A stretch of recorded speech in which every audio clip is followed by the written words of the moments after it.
Call the meeting to order, 7:33. I don't see public participation. So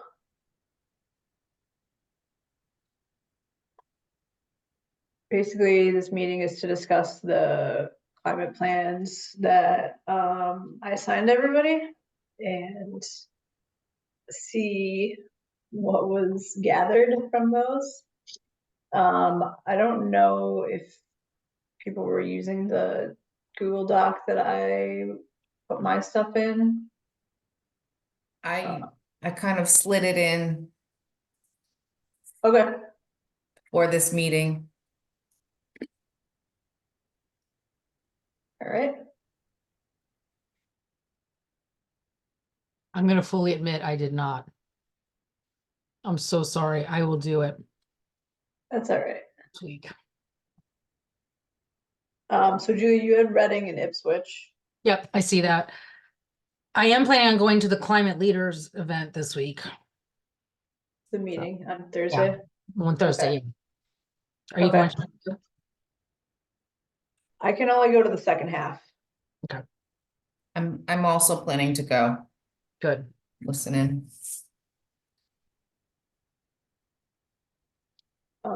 Okay, so Was Nathaniel here last time? Does he know what's going on? no. So Nathaniel, we're trying to create a climate action plan for Wakefield. And we are starting off by looking at other towns and cities' plans to try not to reinvent the wheel and see, you know, what ideas and actions they have in their plans that we can, you know, kind of build off of. Not in the cards. So I looked at Shrewsbury and Melrose's plans. So I was basically starting off with municipal light plant towns because, you know, they're going to be pretty similar to ours, most likely in the way that they're set up. And so that's kind of where the list came from. And then I just added Melrose because it's right next to us and kind of makes sense. And then there's also Lincoln and Acton that we can take a look at if we want to. So Shrewsbury, their plan is actually only for municipal operations. And they just did theirs last fall. So they're kind of going with the like lead by example methodology, which is interesting. I mean, they went with Kim Lundgren, so they paid for the whole plan and it's just municipal operations, which is a very small percentage of their mission. So it's kind of odd to me, but that's what they did. So Did they explicitly say they were leading by example? yeah. Okay. Yeah, so they have resident support to do a community-wide plan. What does that mean, leading by example? So they said by developing municipal focus plan first, the town will lay a foundation for local climate action, lead by example. So lead by example is doing like stuff for, you know, your controllable internal operations of the town. So you're showing people that you can change town operations. So next step would be for residents to kind of change their activities or whatever. Okay, so the town is leading by example to show residents and businesses what steps they can take. Right. Are they a green community? Do you know? I'm sure they are. I don't know. It just seems like to only do municipal is essentially doing what is a green community. I guess it's more than, well, that's just energy, I guess. So they committed to net zero by 2050, but they also have a 50% reduction by 2030 goal. And the Shrewsbury Electric Company, they want to become net zero by 2032.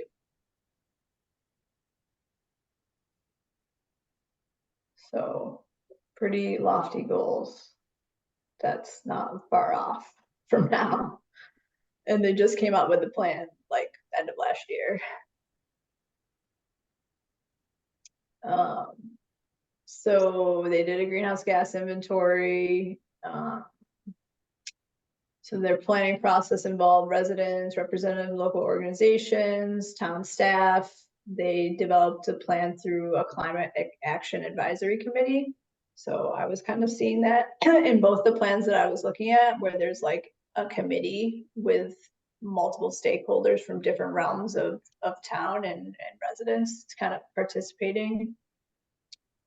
So I think that's kind of, you know, an idea that we should replicate for sure. They did they did like community surveys and interviews. They basically that laid the foundation for the plan, so it reflects the community's priorities. The Climate Action Committee was 37 people representing town departments, local, regional, community organizations.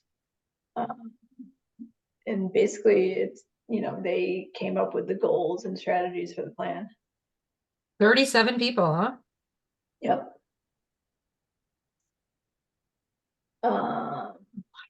Well, they probably had subcommittees, right? I don't know.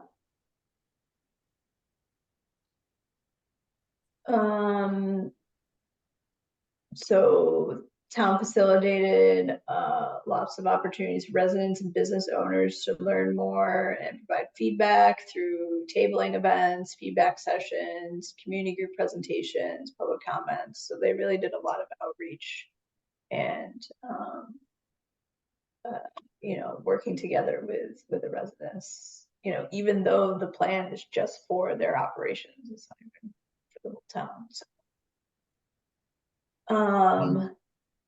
So their goals of the plan was to reduce the town's contribution to climate change, integrate sustainability and climate action principles across all town departments, ensure municipal operations are resilient and efficient, save money, time, and resources, preserve the town's history, culture, and quality of life, and prepare for current and coming impacts of climate change.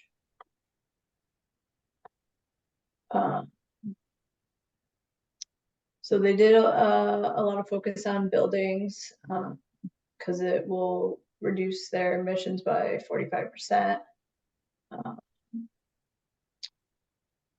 So, you know, they're looking for their MLP to increase renewable energy. Implement standards of high efficiency, carbon neutrality for new municipal construction and major renovations. Electrify existing buildings and pursue deep retrofits. So those are the big things for buildings. And then for resilient operations, they want to create a municipal green team with diverse department representation that will be in charge of implementing the plan. So they're going to have a team of people implementing their plan instead of just one person kind of, you know, overseeing the whole thing. So I don't think they have a sustainability manager there. And does it say who's on the team? I can go back and check. I didn't put it in my notes. Yeah, no, I'm just curious. I'm just curious. Like, is it mostly town staff? Must be mostly town staff if it's all municipal, I guess. Yeah. So they want to integrate sustainability principles into procurement policies. resilient operations and systems that can recover quickly from climate hazards, expand emergency preparedness services, and integrate the sustainability principles into planning and budgeting processes. And then as far as other topics, they talked about smart waste and water management, sustainable transportation, vibrant natural resources. So for waste, they want to reduce their single-use items, increase recycling, composting, decrease municipal water consumption. For transportation, they want to transition their fleet to zero-emission vehicles, and support flexible work schedules so people don't have to commute. And then they also want to increase and protect the tree canopy and open space, prioritize rural wetlands, and manage their landscapes with climate adaptive practices and minimize stormwater generation. So those are like the main things in the plan that they're focusing on. So buildings, clean energy, resilient operations, water and waste, transportation, and natural resources. And that's basically all I had for that one.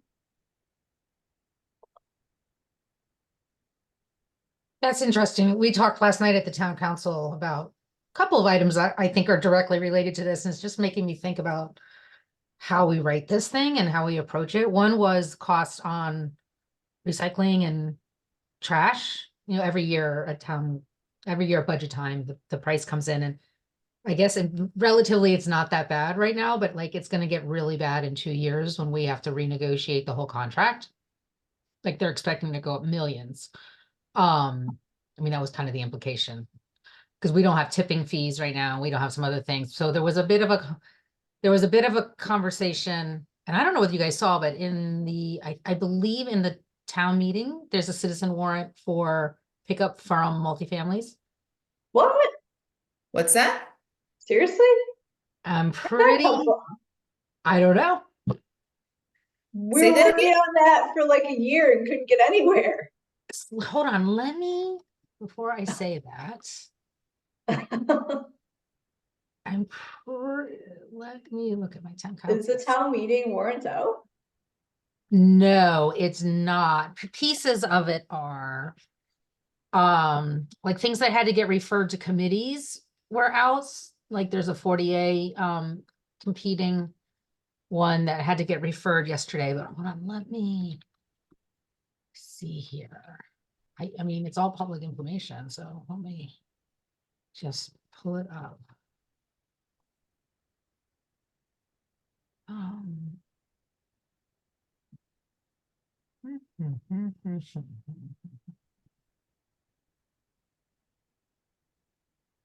Come in.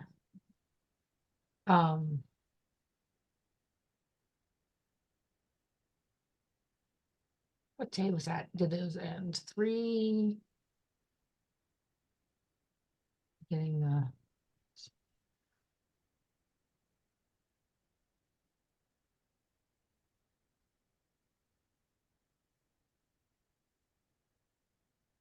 Sorry.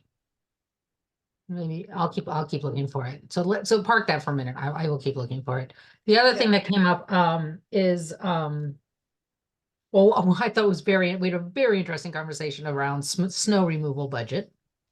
We're not And gonna how need that budget. excited everybody is to not need it, which is kind of a dark conversation, but it wasn't, I mean, that was not directly on climate, but that's, that's kind of an I mean, I think there's a sense like we're going to save a lot of money on snow removal, but I didn't point it out, but of course we're going to be spending money on other things.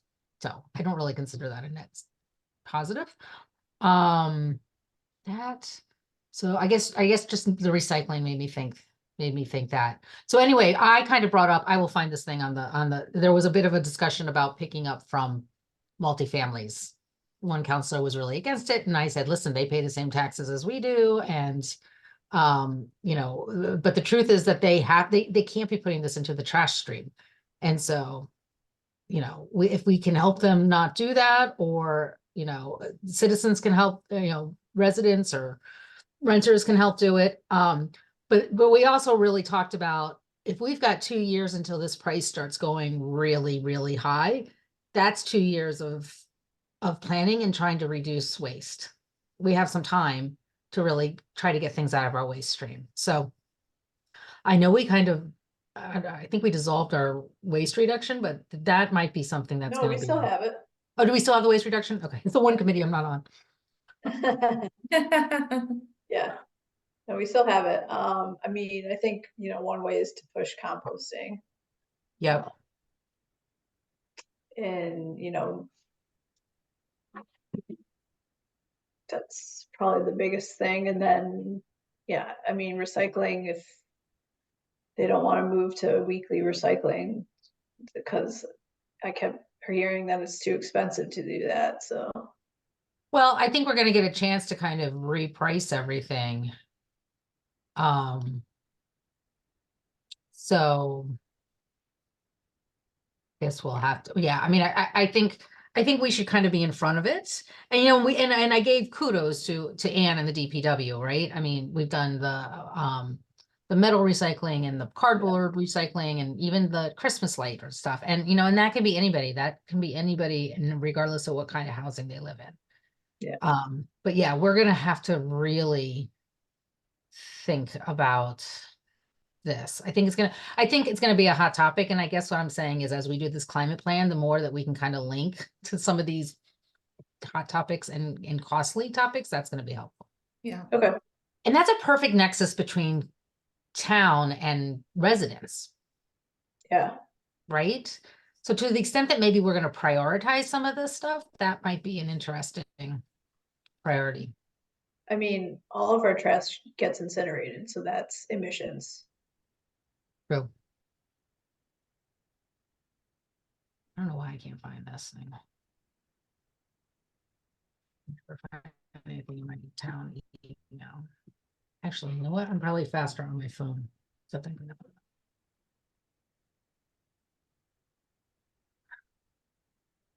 So anyway, keep going and I'll keep into this.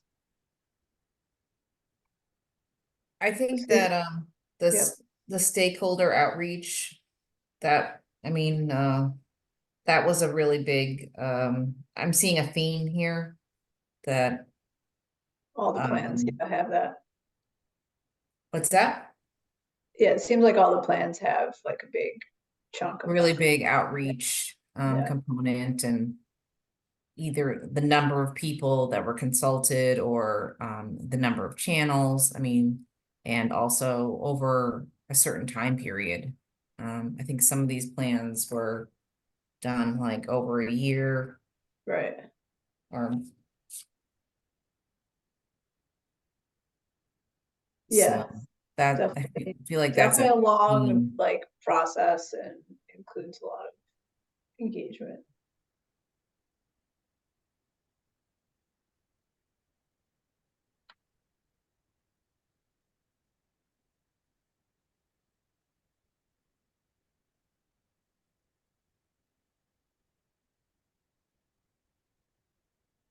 Okay, so we're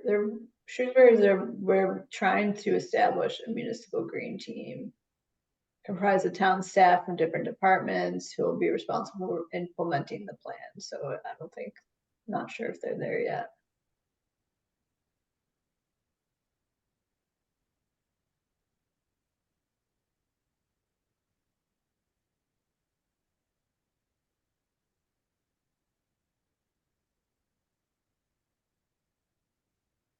Yeah, they are a green community.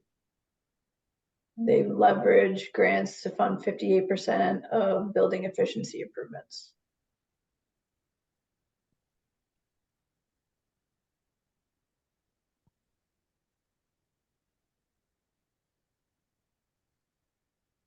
And they also have a community dashboard on their website to track the progress of the plan.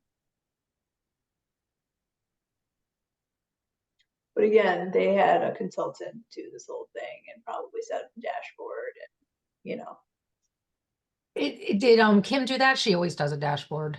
yeah. Yeah. I know one of the concerns with the dashboard, I love the dashboard, but it's an ongoing charge and it's a pretty hefty one, annual. Because we had one for a very short time after the MVP. Okay, So just something to think about. I love the idea of a dashboard. It's just, I think we probably need to figure out how to kind of maintain it on our own. right. All right, I found the trash collection bylaw. So it's a citizen warrant. I'll read it to you. Under I current, wonder who put it in. I don't recognize any of the names. But I will. It only has to have 10 signatures. And it says under current town of Wakefield governing documents, all multi-unit buildings with over 4 units are required to contract with a private company for trash removal and recycling.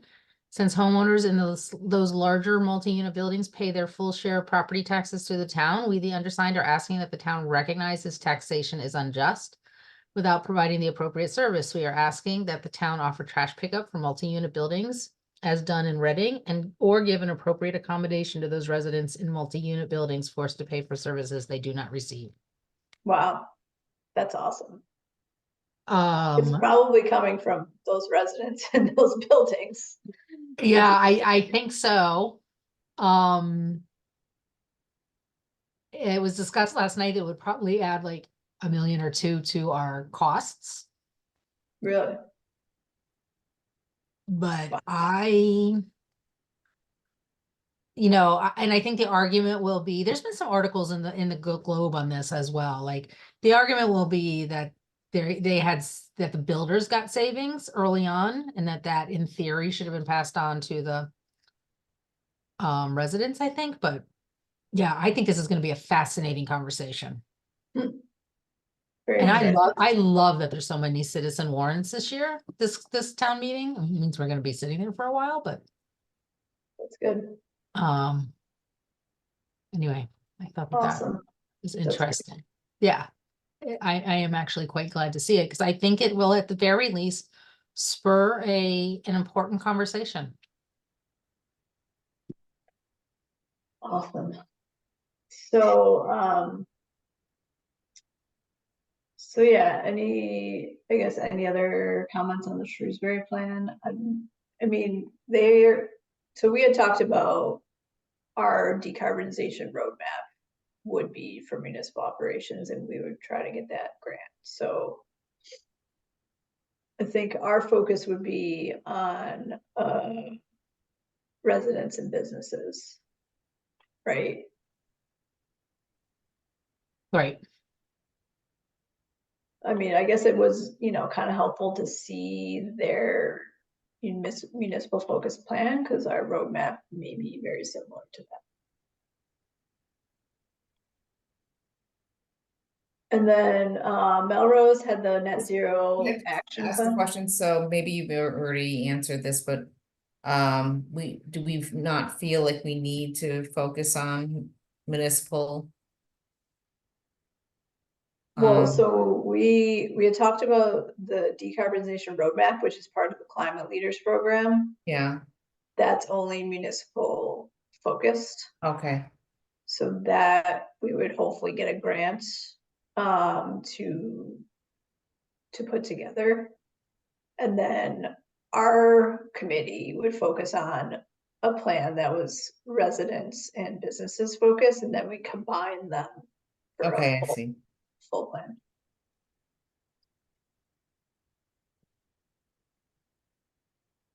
So Melrose used the MAPC Municipal Net Zero Playbook, which is a guide that we can use to kind of put together a plan. So they're not a muni community, they use National Grid, but they are right next door, so they have, similar characteristics. So they worked with MAPC to put together this plan. They also worked with the Melrose Energy Commission and the Melrose Pedestrian and Bike Committee.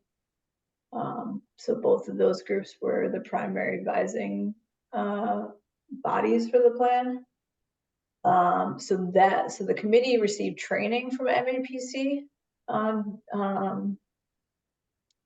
on developing the greenhouse gas inventory, and also leading focus groups. So that's something we can maybe look into.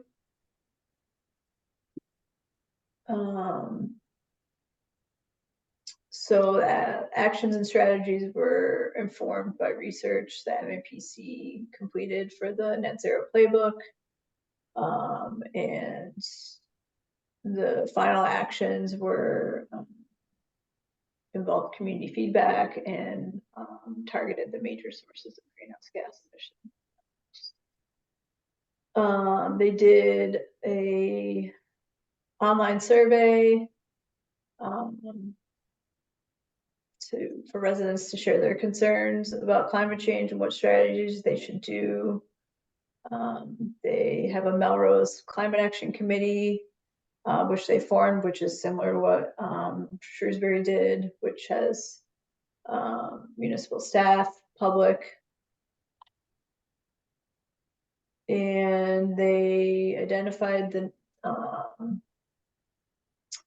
basically they kind of went every 5 years. They started with the first 5 years, and then they had different milestones for 2030, 2050.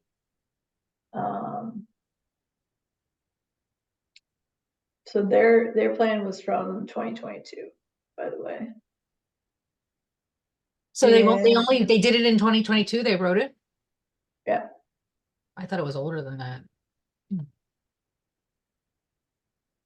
Yeah, I mean, they've been a green community for a while, but I guess they never had a climate plan. So once the climate action plan is published, how often is it updated if you don't have a dashboard, I suppose? I mean, probably every 5 years. Once every 5 years? Yeah, but I mean, you can determine that.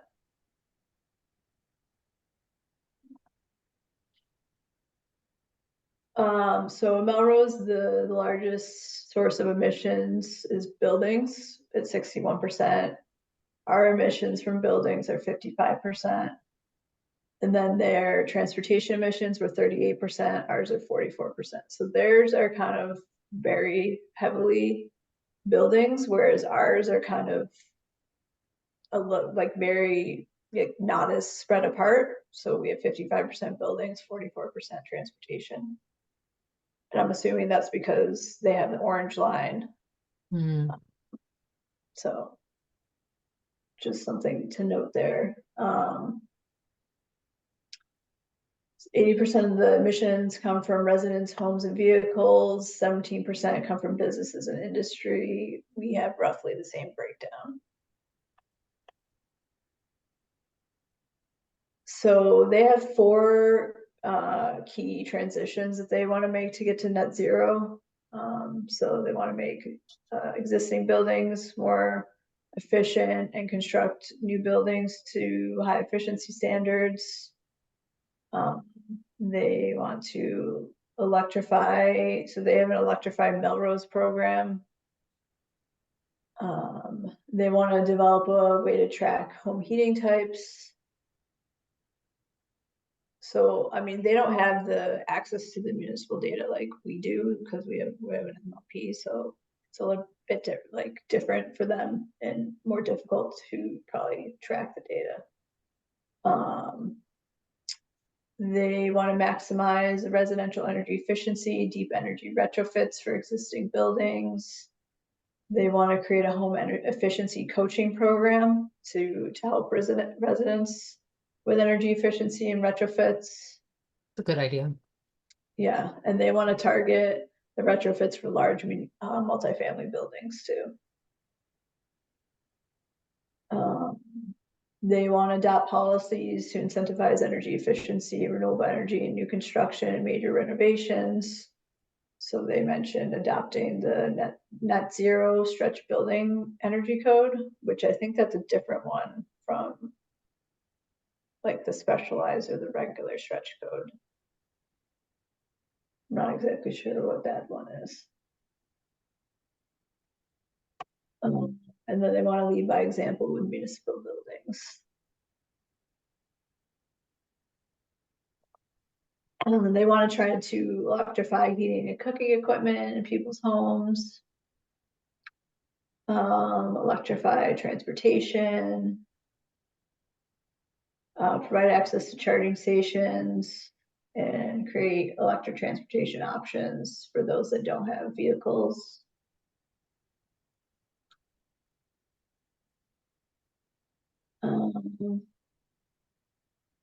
They want to encourage people to walk, bike, and take public transportation.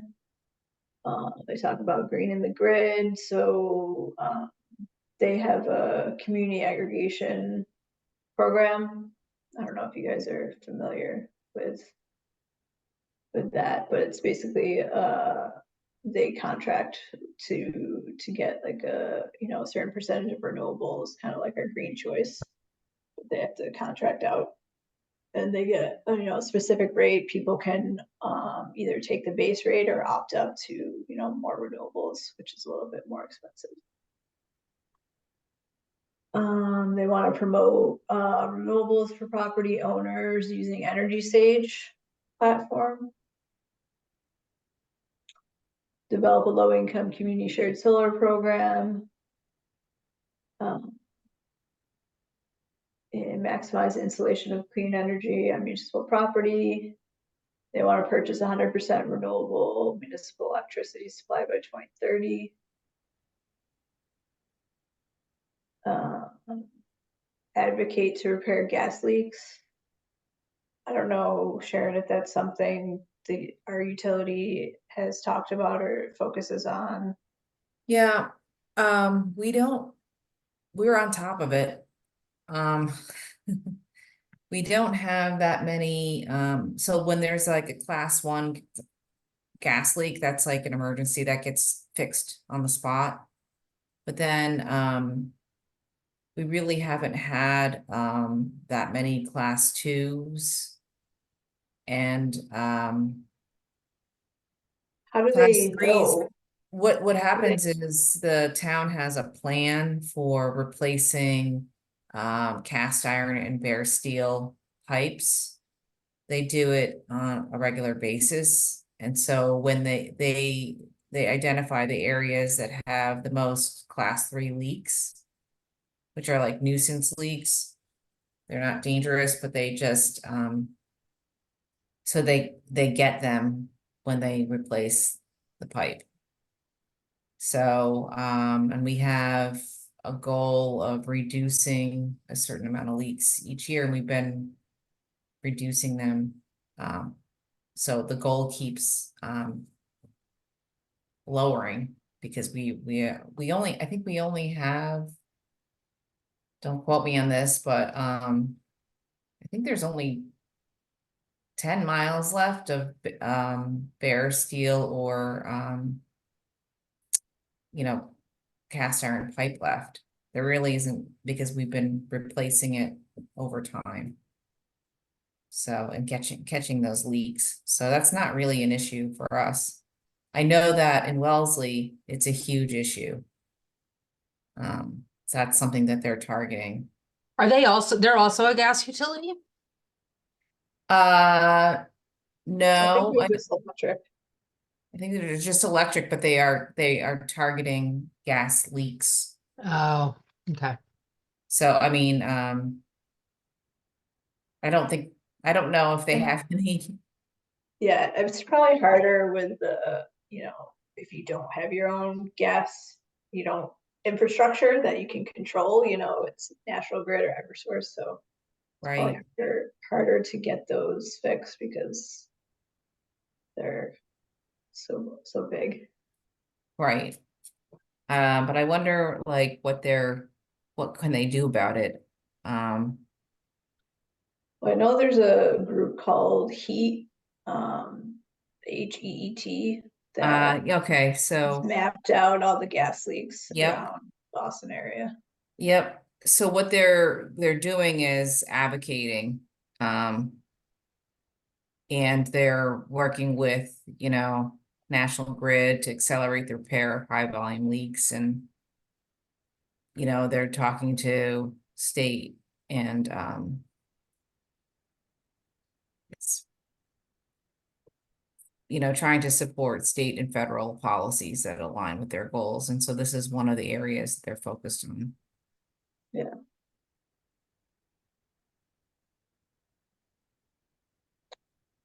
So, just finishing up Melrose, so the mayor appointed key members of the city boards, commissions, and departments to join a net zero action task force. So the task force members will support the sustainability manager in implementing and reporting on the progress of the plan. So kind of similar to what Shrewsbury did. So one of the first objectives of the task force would be to align municipal department responsibilities with the goals of the plan, identifying the areas where municipal activities will be acting in opposition to the goals of the plan. So get everybody together in municipal government, make sure everybody understands the plan, which I think is really important. So the task force is for implementation of the plan? Or is it for development and implementation? So the task force, since they have a sustainability manager there, the task force will support that manager in implementing and reporting on the progress of the priority actions in the plan. Okay.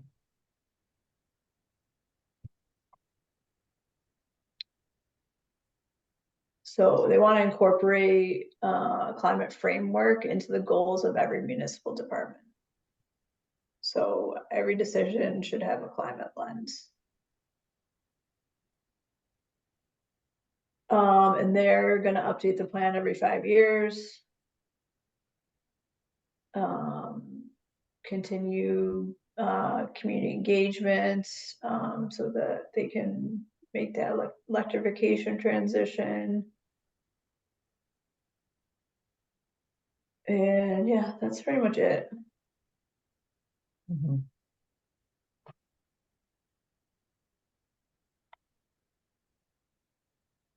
So I don't know if you guys have taken a look at the net zero playbook, but that's something we could probably utilize for our plan.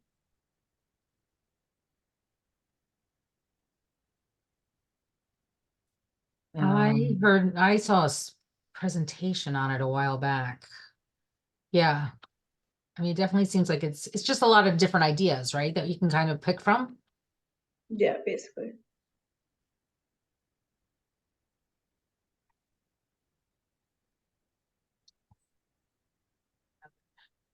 But I don't know like what they worked with MAPC on the plan. Uh-huh. Well, with support from MAPC, but they had a huge group of people. Again, the committee and then MAPC supported. So I don't know like how much they supported or what, role they played, but something we can look into.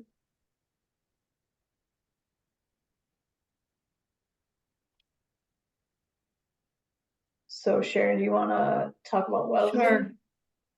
Yeah. Let's see. So where is that just net zero playbook? Where did I'll put it in the, oh no, we don't have a chat, do we? We can put the chat in the Google Doc, can we not? Oh yeah. Or we can just add the link. We can just add the link in. I got it, yeah. Let me just do that. So are you in the Google Doc now? Yeah, So you yeah. can see town of Wellesley. Yep. Their plan was really solid, I thought. It was prepared in February 2022 by Kim Lundgren Associates. I thought Everywhere. it was, what's that? Said she's everywhere. Yeah, do you know her? She Yeah. does everybody's plan. Yeah, I know. Seems like it. She was also involved in the in Concord's plan too.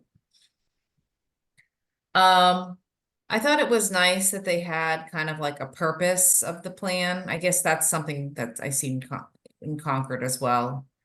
Wellesley's climate action plan is a comprehensive roadmap for lowering the town's carbon emissions while building resilience to climate change impacts. It's just kind of like level setting. It's kind of like mom and apple pie, but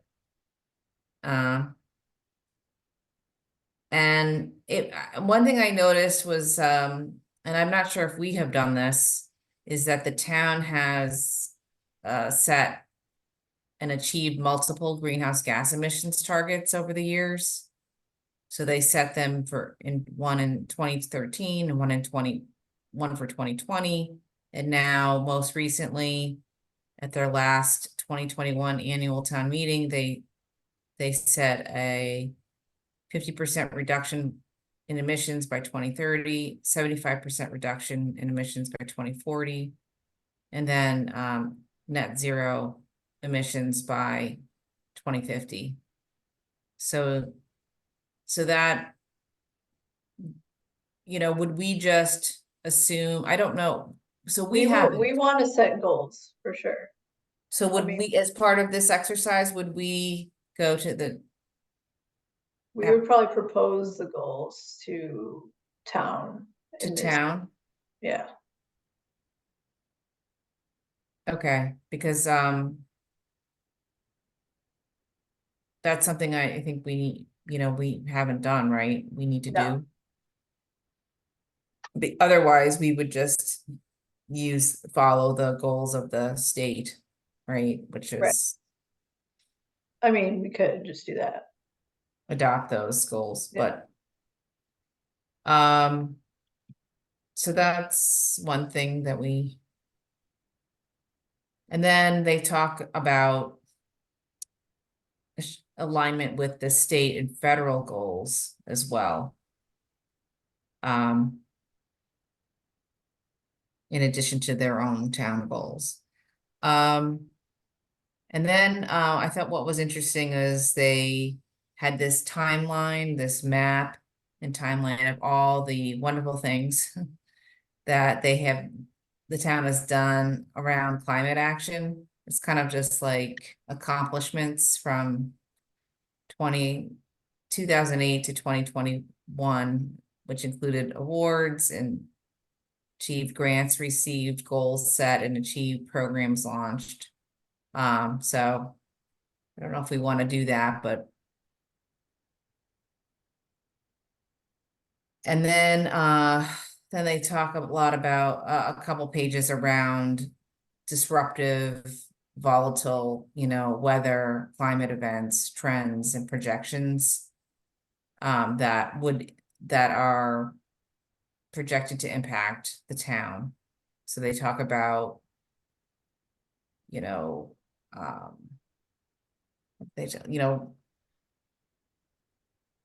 just the different kinds of weather that that they need to be prepared for. Try and see. That's interesting. I think we have some of that in the municipal vulnerability that we may be able to pull over, but that's a good point, like to include that stuff. Yeah, But the for thing, sure. yeah. So they talk about, let's see. Like intense storms, flooding, drought, and heat waves. And so they talk about that, how that is impacting their town and the trends and projections. But most of this plan though is not around preparedness and mitigation. It's about, preparedness, it's an adaptation. It's mostly about, mitigation, achieving that net zero goal and electrifying and, changing the fuel dependence off of fossil fuel and so forth. But I feel like that's something that's missing. You know, they kind of give a nod to climate change impacts, you know, of these kind of events, but then they don't really talk about, seems like it's missing from their plan. So, Yeah, I mean, that's something that we, already have in the MVP that we can definitely pull that information in and include in ours. okay. And I noticed that Concord, what's nice is they talk about preparedness. They talk a lot about natural resources, you know, not just the focus, you know, not really. It's kind of like a balanced approach to like the built world and Natural climate the solutions. natural, yeah. So, which I thought was nice, but Yeah. So then, let's see. Then they talk about just to give an overview of the greenhouse gas emissions profile broken out by sector. And it seems like 63% of their emissions come from buildings, which is a lot higher than us, right? Yeah. And 30% comes from transportation. So theirs is more in line with Melrose. Mm-hmm. I feel like our So, transportation is just gonna get, emissions is just gonna get worse with all these buildings and people coming into town. um, and then they talked about their emissions of their electricity. And fossil fuels are used to generate most of their electricity. So So, does their utility have goals? Emissions goals? um, Or is it just the town?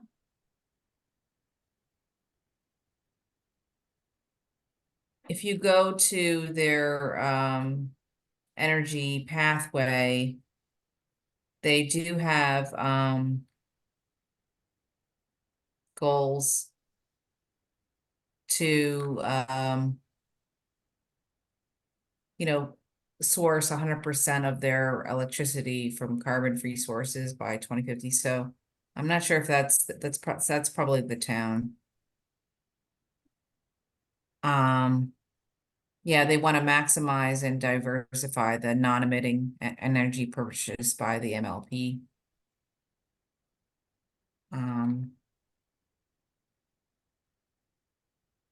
Yeah, and they want to, you know, to use more demand side resources or programs to incentivize,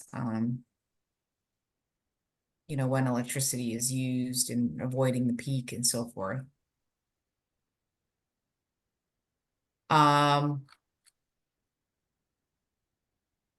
So they're focused on four things: energy, buildings, transport, and waste. And they also developed a climate action committee that led the climate action plan development with support of Kim Longren. And then they had 4 working groups for energy, buildings, mobility, and waste and natural resources. And they said they you know, received a lot of stakeholder input. It's you know, via many different channels, but they the plan is divided up into 6 pathways: governance, energy, buildings, mobility, natural resources, and waste. And for each pathway, I thought it was well organized, the way that they did it. They talk about what's the connection to climate change, where do we stand today? So what steps have we taken on this pathway? What are their achievements to date? Where are they headed? What are their goals? How will we get there? So what the actions, Hi, costs, sweetie. and greenhouse gas reductions are. And then the performance indicators. So what are the metrics? And so I I'm thought pretty that, sure well, all of Kim's plans are kind of set up the same way. are they? Yeah. So what was interesting was, let me share my, can, Yeah, I don't think I can make you co-host if you want. okay.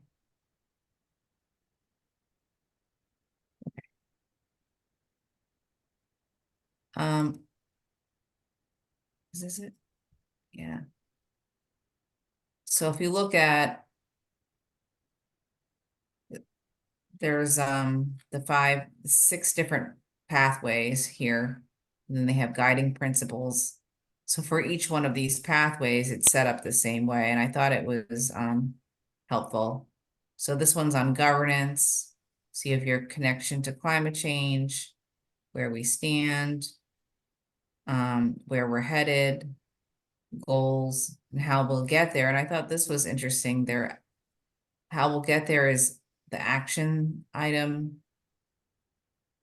for each goal, and then there's a greenhouse gas reduction column, and then there's what I thought was interesting is they put dollar signs here, so people can understand how much it's going effort or cost it is going to take to achieve some of these goals, and some of them are expensive.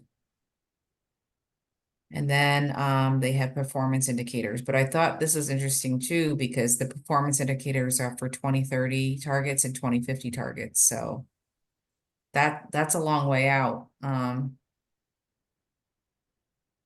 So yeah, I don't know if this is, if we want to follow this pathway, but our plan, our approach, but Yeah, I mean, I think a lot of that, like cost information is probably taken from like Kim's database of, all the data she's collected from across the country, probably. yeah. So yeah, so I think it gives, I don't know, it's always, I think it's good context to know not just what the benefit is, but also what the cost is for each of these items. So what else? I mean, it's interesting because aren't costs, I mean, what's expensive to a municipality or a business is different from what's expensive to a resident. So I Yeah. guess maybe I missed it, but like, is it divided by the different audiences, or is it all kind of like, okay, No, like for example, one of the more expensive items is under the goal of accelerating installation of local renewable energy generation and storage, is identifying opportunities for and install solar where appropriate and storage on municipal buildings. That's $3 signs. Hmm. Whereas exploring,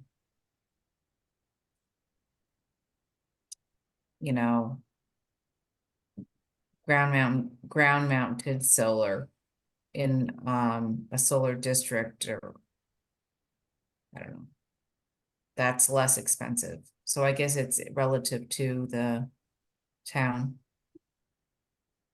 okay.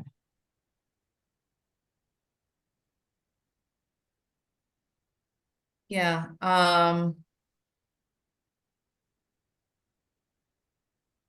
what I thought was interesting was about, and I'll just pick this up, the buildings pathway, they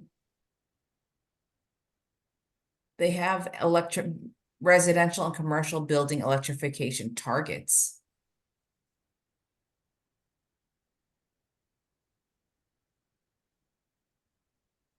You know, plans to convert residences to all electric. And they also have they also have done a assessment of the homes, you know, residences in their town. By type and age. So I thought that was interesting, and how they are, what fuel sources they use. So That is really interesting. And we do have good data. I mean, you make a really good point, Melissa. Like, we can, our dashboard could be really meaningful. Yeah, where is it? Here. I mean, so I don't know if the utility, Sharon, are you guys planning to have some sort of dashboard on your goals for emissions?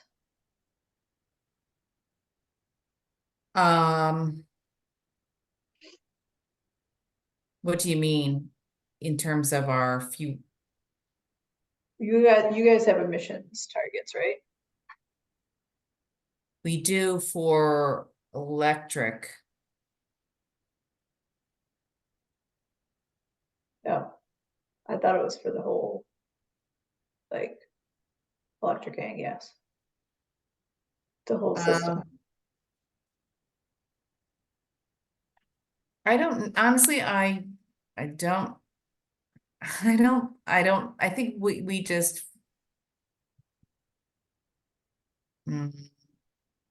adhere to this, what the state's target is. Okay, But you definitely have like kind of the reducing the gas goals, right? We have a moratorium on gas, Right. but not But that might not have been emissions translated reduction. to emissions yet. No. So just thought this was interesting, that's all. That's really interesting. It's a little bit Big Brother. yeah, So, yeah, I mean, a lot of the things that you said, Melissa, about Shrewsbury and Melrose, I think they kind of apply to Wellesley. yeah. I mean, didn't that's really kind of why do, we're doing this Yeah. exercise, because everybody kind of has the same thing. We don't want to reinvent the wheel. right. So, I did look at Concord's plan, and I found it very overwhelming, the way that they organized it. In the back, like they have like it seems like a regular plan, but then in the back they have like these 22 priority blueprints.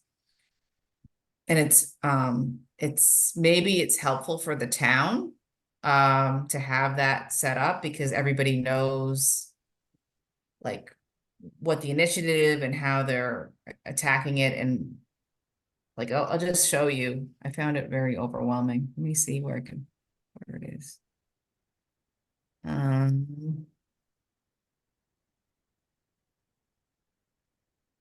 Yeah, here it is.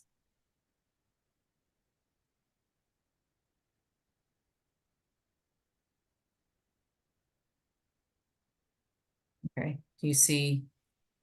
Looks like a normal climate action and resilience plan. But then in the back here, they have the implementation plan. And so for each, keep flipping around. They have these blueprints, action implementation blueprints. So they have the name, the description of the action, the champion, the steps, the time frame, the key partners. And then they have financing, resources, trade-offs, equity considerations, tracking success, engaging the community. So they have one of these for like every, That's a lot of work. yeah, and I'm Who not did sure. I wonder if if it's helpful to have all of this laid out, or if it's just, Who did their plan? it was, a mix of three people, but Kim was involved. Kim, let's see. They had it in the beginning. Let me see if I can find it.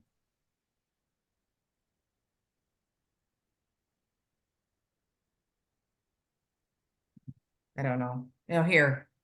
Center for Sustainable Energy, Huh. One Architecture, and Kim Lundgren They Associate. had 3 consultants. Wow, Yeah, 3 groups. Huh. so. Yeah, so the one thing I did really like about it was they focused on built environment, was just one aspect, energy, mobility, and then natural resources and preparedness. So it's more of an emphasis on um, natural resources and weather events and things like that, which I feel is just as important as mitigation. Maybe Yeah, not as much, but there's a role. should be included, yeah. Yeah. So, but I don't know if that's an approach that we want to take, those implementation plans. I mean, just reading them felt overwhelming. And maybe they're helpful to the people that are actually implementing because everything is spelled out. But I things mean, I feel like change. we wanna be as simple as possible since we're gonna be doing it. And Yeah, I think we don't want anything so prescriptive, right? That we need to get this passed too. I mean, this plan is 80 pages, like, that's a lot. yeah. So maybe this is something that we don't want to do. Yeah, I feel like this is the extreme end Doesn't of it feel? spectrum. Yeah. So, yeah. Anyways, that's all I have really. Okay,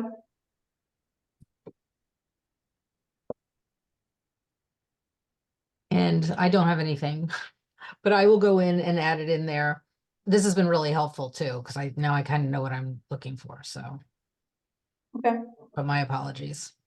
No No, I problem. mean, Julie, don't worry. I could add some more things too. But it's been a week already. I hear you. What should we do next then? Do we want to continue this exercise So and I have think, Stefan weigh in, or? yeah, I think like Stefan and Julie Yep. continue Maybe the to next meeting we'll review, present on just our. so we Mhm. have kind of more examples. It seems like we're trending in, the same direction for all of them, but just, to see different examples. But I think, Julie, you said you were gonna try to talk to town council in April about this. Yeah, we passed bike ped plan last night, so I need a little rest and then we can. But yes, I think April is a good time. I mean, I only have 2 meetings left, so it's really just me kind of rowing Yeah, the salvo, right? But there are people running for office who care about this stuff and we should be asking them about it. In fact, I'll invite you guys to some of that stuff. But yeah, I think I'm gonna bring it up. And then I think ESC just has to keep bringing it up.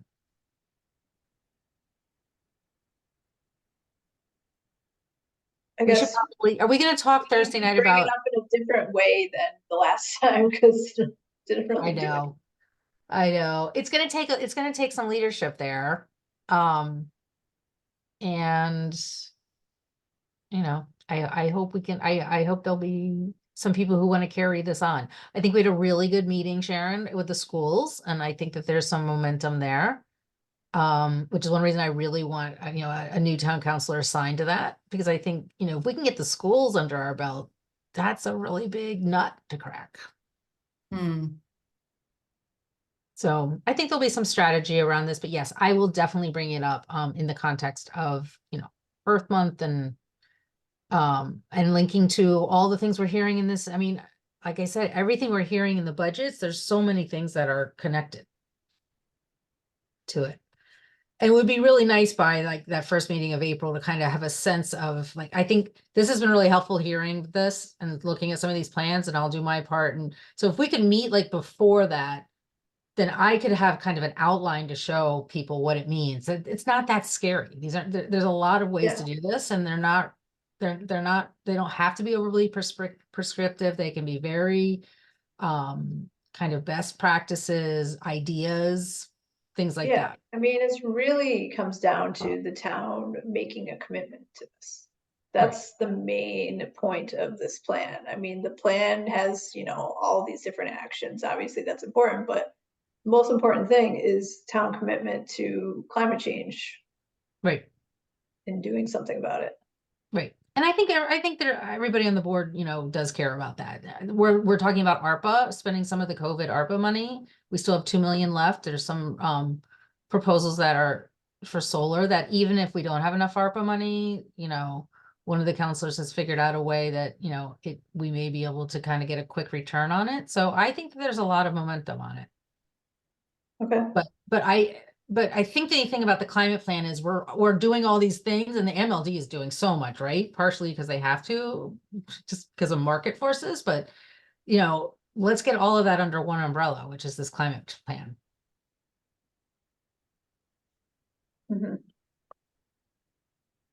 So maybe, I mean, I don't know when Stefan's around, but maybe we could I could commit to doing my stuff in the next week or two. Okay. I guess the other piece, I don't know, hopefully we can learn more in the climate leaders call about the decarbonization roadmap. The grant is supposed to be coming out like anytime. So I know that Dylan will be sending an email about it, but just to How did the meeting go with him in Wakefield? It was good. Anne was there. And then Tiana showed up a little late, but it was, all the municipal sustainability coordinators and managers from all different towns in his region, towns and cities in his region, and just hearing what everybody's working on, different projects, struggles. Everybody is kind of doing the same thing and struggling with the same things, and so it was definitely interesting to hear. And then there was like a presentation from this company that was trying to sell us some stuff. Oh, really? Interesting. But yeah, I think it was good. I mean, it was good to have everybody in Wakefield, and I think Dylan was excited to have it here because we were, we have a good momentum going right now. Yeah, I have to tell you, we did the EV conversation at Brothers on Friday, and it was so nice. There were a couple of new people there, and just this one gentleman who doesn't even live here, his daughter lives here, says, Wakefield really seems to be kind of on the cutting edge of sustainability. It just made me so happy because I'm telling you, 5 or 6 years ago, nobody would have said that. And I said, there's a real group of people, the ESC and others, who are pushing this. So it's being noticed. It was very nice. It was very, very nice. That's good. So we're getting there. Nothing's ever remember the wheels of government turn slowly. Yep, I know that. Yeah, so decarbonization, I'm just taking notes.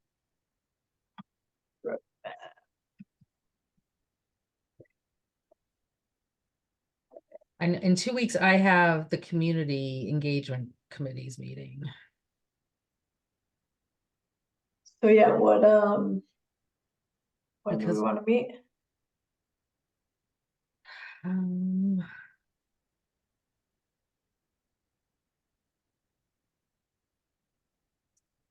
So when is the town council meeting?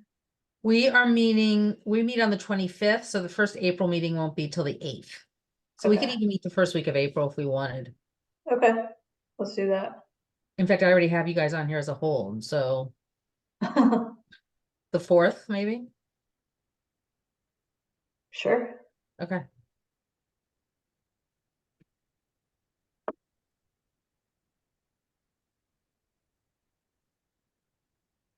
And Nathaniel, feel free to reach out to any of us if you have any ideas or want to get more involved. He's probably doing homework, and I feel bad for these kids. They have so much work at night. Okay, All right. All right, so, yeah, if I miss anything on that climate leaders call, or if I end up missing it altogether, if you guys can share whatever Oh, yeah. information. I'm hoping there'll be an announcement about the grant. And so, yeah, our next meeting will be April 4th. Nice to see everybody. Motion to Oh, it's a adjourn. motion. All So moved. right, it's adjourned.